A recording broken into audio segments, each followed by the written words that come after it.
Welcome home. We are WNST, AM 1570, Towson, Baltimore. We are Baltimore positively.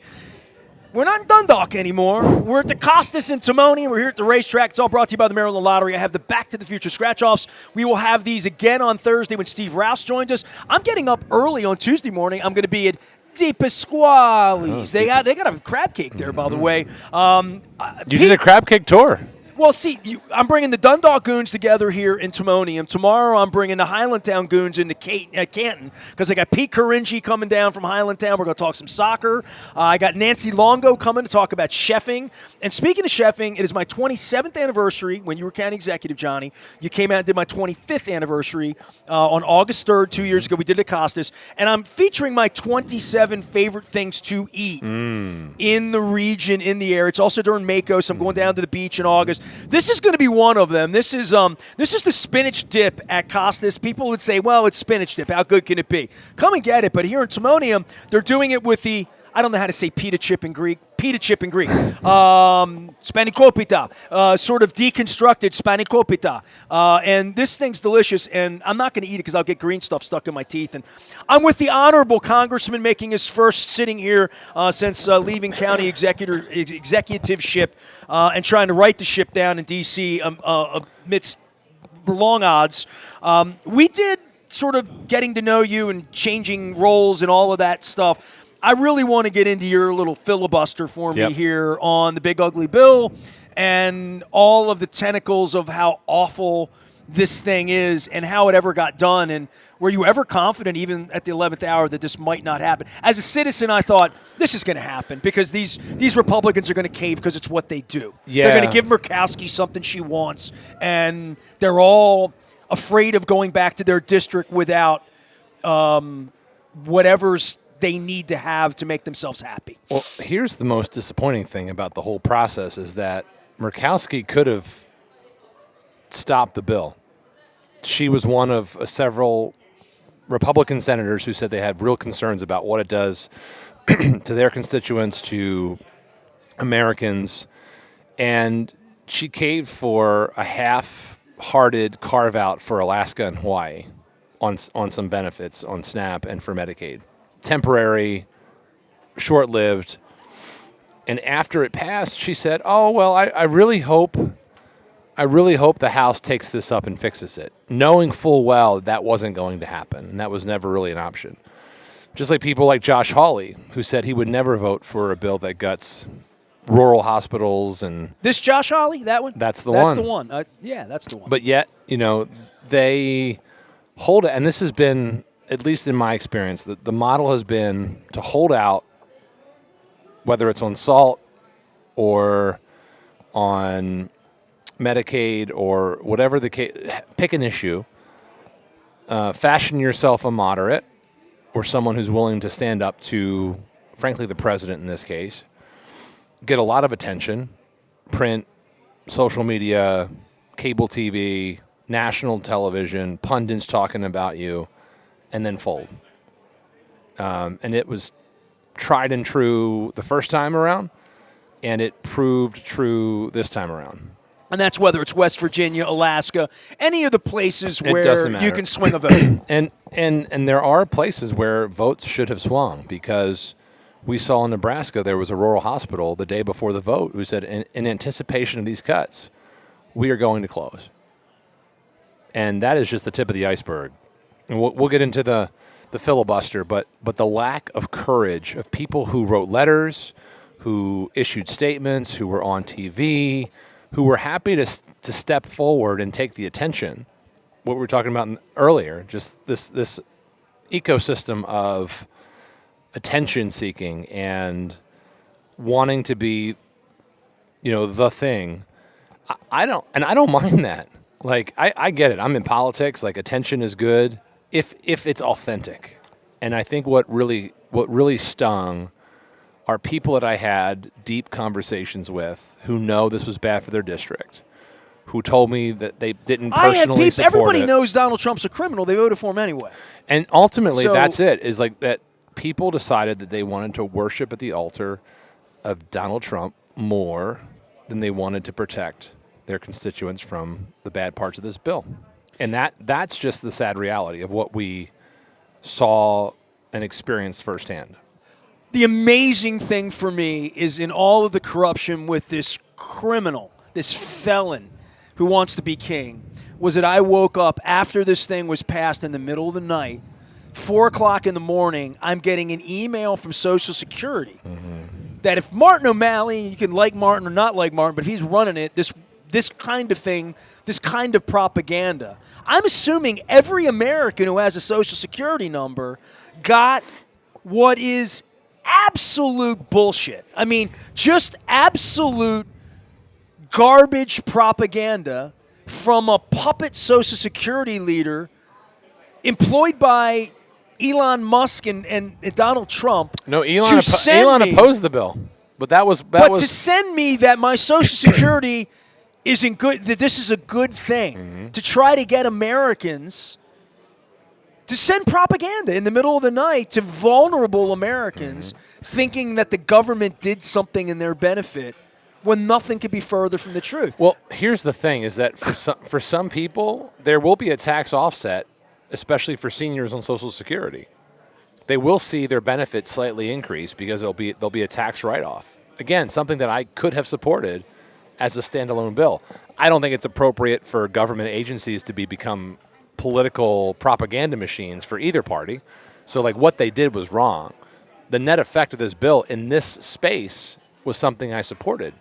But once you take away the fact that actually for middle income and especially lower income families, the tax brackets are actually changing in a way that people will pay more, the ultra wealthy will pay less, and then as you get more and more down the economic spectrum, you pay more, which is like reverse Robin Hood. You couple that with the loss of health benefits for people who rely on Medicaid, and for some people Medicare. There were also cuts to Medicare. People like my 90-year-old mother who lived to be 98 and needed all of that to continue her life to come into Costas on Mother's Day every people year. Who rely on SNAP. But even people who have private insurance are going to see their premiums go up, whether you're on the Affordable Care Act, the ACA, or you're on private insurance, your premiums are going to go up because there is less money supporting the healthcare system. There are fewer people who are covered by insurance at all. You're going to see more uncompensated care go to hospitals, which is why hospitals are going to close. You're going to see more uncompensated care. There's not going to be supports for nursing homes. Nursing homes are going to close. You're going to see it be harder to get quality health care and access to health care as it costs you more to do it. But Robert Kennedy was put in front of this, and I'm sure he'll come in and he'll fix it all. I mean, we're going to have more sick people than we've ever had because of how we've cared about this in a general sense. It doesn't take long to figure out that when you turn satellites off and you turn FEMA off and you turn NOAA off and storms are coming, I mean, the lunatic in your wing of the house down there was talking about shooting things into the sky to make hurricanes happen over red states. I don't even know how to respond to that. Yeah. I don't even know what would tether anything to the truth, but people believe it, Johnny. Yeah. People have gotten detached from what is like truthful and real. Or even possible. Scientifically or otherwise, I would say, right? Literally. Yeah. No, I mean, literally. Yeah, if you could just tell my wife I'm doing a podcast. Oh, yeah. Honey, you'll be home soon. It's okay. It's good. Johnny O is here. We're Costas. We're doing overtime. So other things in this bill that you do not like. Yeah. So, look, on healthcare, in addition to the 14 million people who will lose coverage, people like Amir Rich, who's a little kid who was born just 2 pounds. He was in the hospital for 450 days. His mother was a correctional specialist for 16 years. Medicaid is the only reason he was able to survive. He relied on CHIP, the Children's Health Insurance Program. 50% of all American children are covered because of CHIP.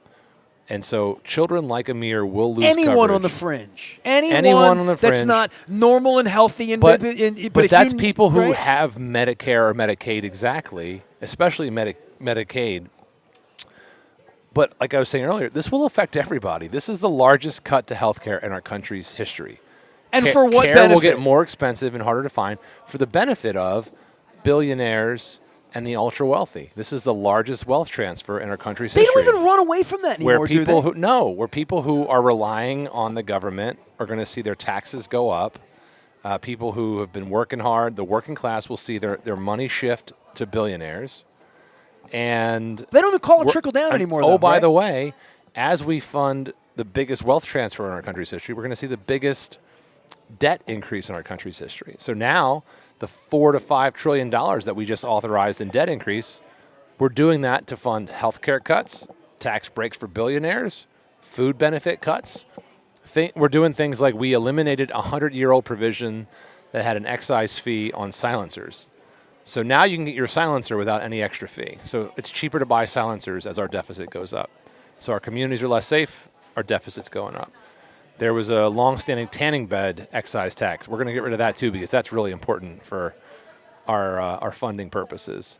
The president is getting his Garden of Heroes funded to the tune of almost $50 million in this budget. Things that are not essential, that we're ballooning our debt, we're mortgaging our children's future, and people are going to get hurt. I don't know other way to say it. And so, it's incumbent upon me and other people to tell the story. So I appreciate you having me on because I'm going on every platform possible. I've been on Fox News. I've been on CNN. I've been on podcasts. I've been in local press because I cannot stand by and watch what happened and not tell the people both that I represent, but also the American people. I have an obligation to all Americans now to let them know what's going on. And we talked earlier, like, I am a nice guy. I want us to work together. We have to get back to that place. But I also have an obligation when wrong is wrong to say, this shit is wrong. Right, Like, it is. This is not okay. This is not okay. And getting us back to a place where we can have decency and that compassion and that care that we talked about in the first episode or the first part here. Yeah, I talked so much to you about the county, through the years of busting your chops about schools and crime and all that stuff locally. But I didn't talk about what was really going on with the country with this shift of performance politics that you talked about. And the notion that Josh Hawley, an educated man, would not know better and what an insurrection looked. He pumped him up before he ran. The fact that Jamie was probably in the building just down like there. he pumped up his opposition to Medicaid before he voted to cut it. It's performative at its worst because it's like built on lies. It's not even real.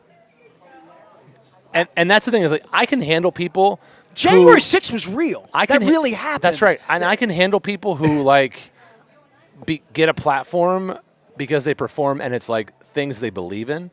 But like what burns me up are the Josh Hawleys of the world who are so inauthentic. And Marco Rubio's the king of, to me. I think the most authentic thing said about Trump was during the 2016 election period where there were 15 candidates on stage and she's bleeding from her. Like all of that stuff was going on. Jeb Bush said he's a chaos candidate. He would be a chaos president. There was nothing about my life between 16 and 20, including the mask and COVID, that was not chaotic. This first 6-month period, the amount of chaos that is self-inflicted, including tweets in the middle of the night that were dropping bombs on Iran. I mean, just without congressional authority, by the way. I was going to go through that with you, being that you are a congressional authority at this point. The unending chaos being the key word. And I don't mean Get Smart's chaos, although that just shows you how smart Mel Brooks was 60 years ago, whatever it was. But chaos, just in a general sense, is you handed your phone to your assistant, and I'm like, what did he do now? I mean, like, literally, because you're laughing, but... Yeah. No. I laugh. By the time this airs on Friday... I laugh because it's so true. And it is... Today was Epstein, by the way. Today Epstein was in the news, right? Because we're removed from 3 weeks ago. By the way, there's no way there's not a list of. There's no way, and also, and if there's not, then they've been lying to us for years. Which is possible because they lie a lot. Well, Well, that But it speaks goes back to Russian information. At what point do people out there say You're full lying. of it? You're a liar. They don't, apparently. We're 9 years into this, man. I mean, like, I don't know what else to say. There was an insurrection. Dutch told me about it. Yeah, I talk to colleagues now who are there, and it's hard to listen to. Like, you think about the fact that, like, you're locked in the chamber that I serve in now, and people are beating it down with, flagpoles and their feet and just stomping doors in. I mean, it's crazy. Just overwhelming. The craziest part is that half of the country thinks it never happened or is willing to think that it wasn't a big deal. Well, because they're told it's not a big deal. They were told it was peaceful by the president. The president said it's peaceful.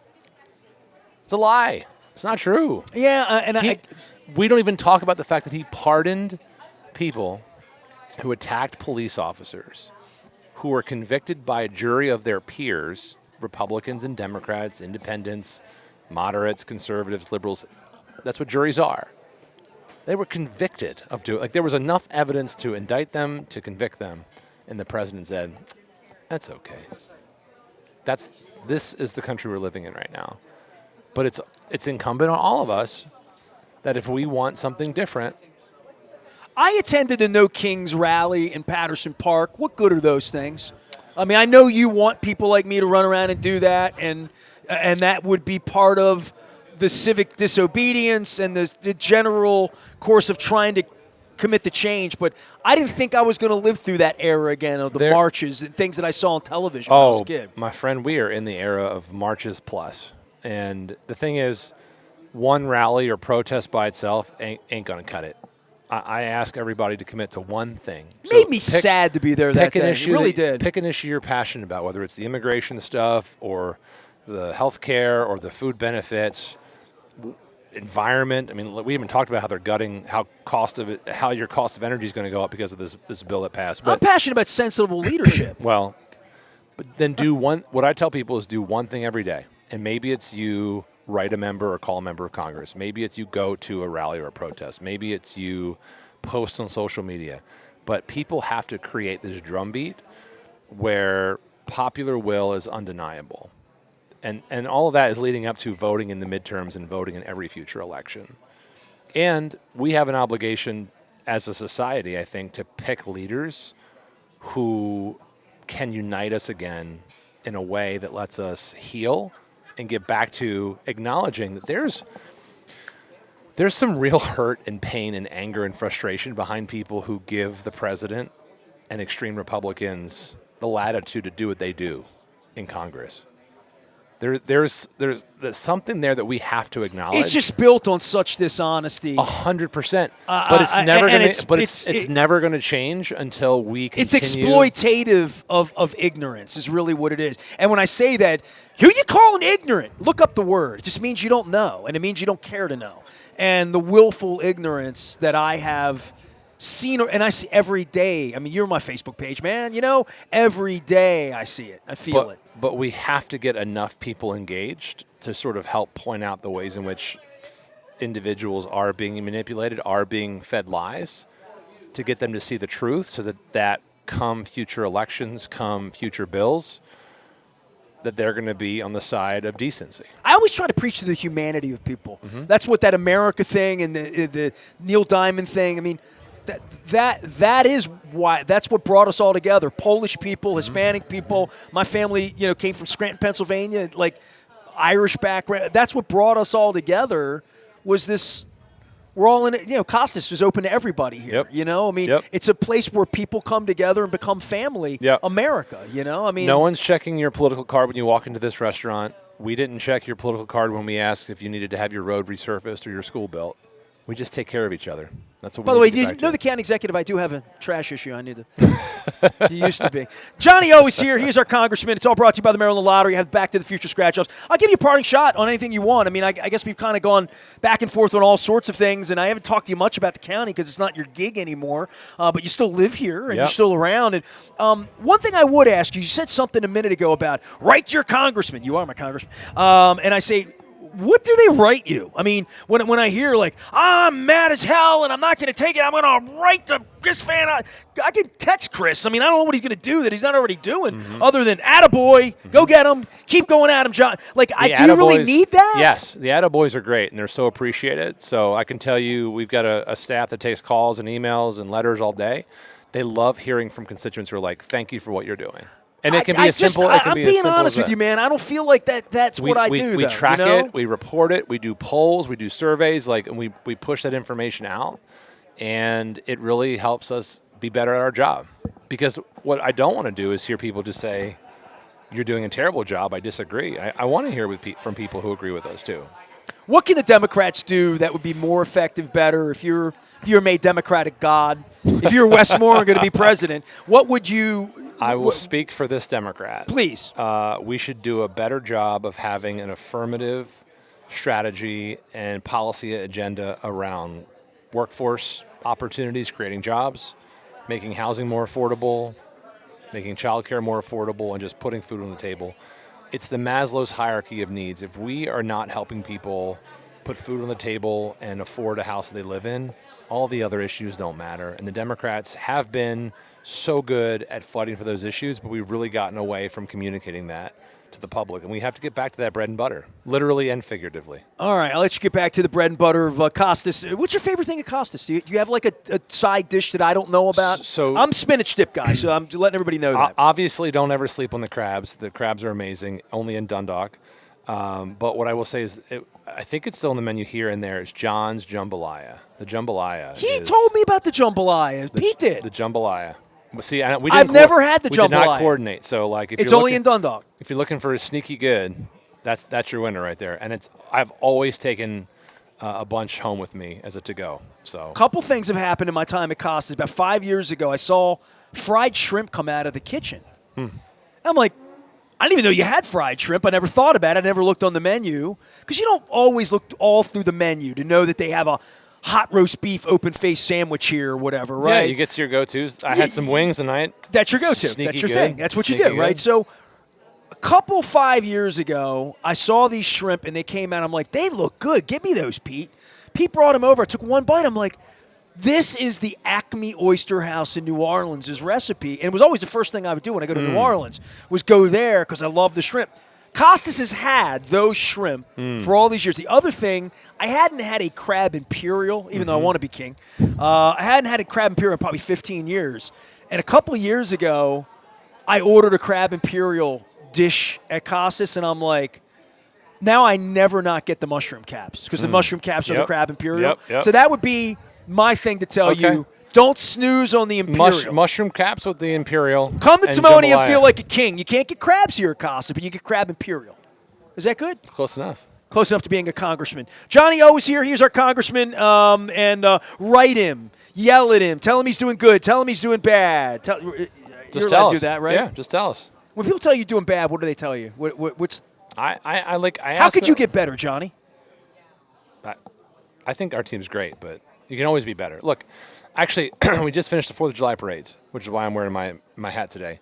But it was interesting. I had a red Goff Callaway USA hat on, and it was red intentionally, in the same way that we all share the flag, we all share patriotism. And there were a couple of folks who had MAGA hats. They were like, Johnny, you got the wrong. I'm like, no, like I like my hat better, but like I respect your right to wear it. And I was like, and what's great is about this country is that like we can disagree and still love our country, and I don't love it any less than you do.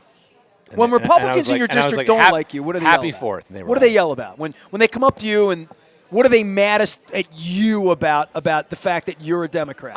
I think that I just don't agree with a lot of their policy positions. I think it's I hope it's not personal because I don't ever take it personally. Sometimes I don't go down that road. Like when I run into Johnny Ray, I'm pleasant. Yeah. I like him, but I don't think I could sit here and have a real conversation about Donald Trump with him. I just don't think I could. I don't think that would work. That is an episode I would listen to. You should do it. Well, his side would be fiction, and that would frustrate me. I don't like putting.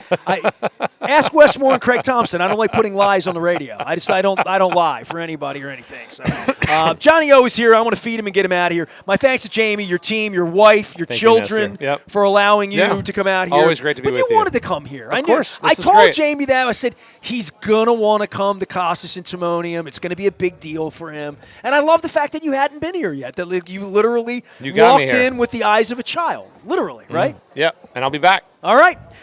Signing off from Costas momentarily because Steve Rouse will be here in about 5 minutes, and Elena Raskin's also dropping by on Thursday. Come by and see us on Thursday. On Tuesday, we'll be at Di Pasquale's. Next week, we're doing I got to remember every place I'm doing. Next week, we are in Eldersburg in beautiful Carroll County. I'm going to be at 1623. I want to get my times right on all this to make sure I'm promoting it properly. That is on the 16th. We're going to be in the afternoon. Oh, and then the 18th. This is a big one. We're going to be over at Zeke's Coffee.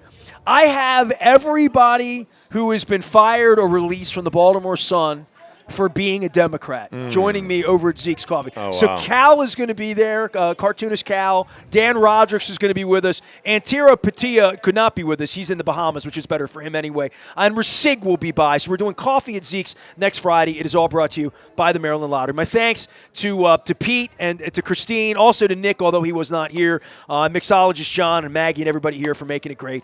Signing off from Costas in Timonium, in the land of Johnny O and the United States of America. We are WNST, AM 1570, Towson, Baltimore, still believing in democracy. Stay with it.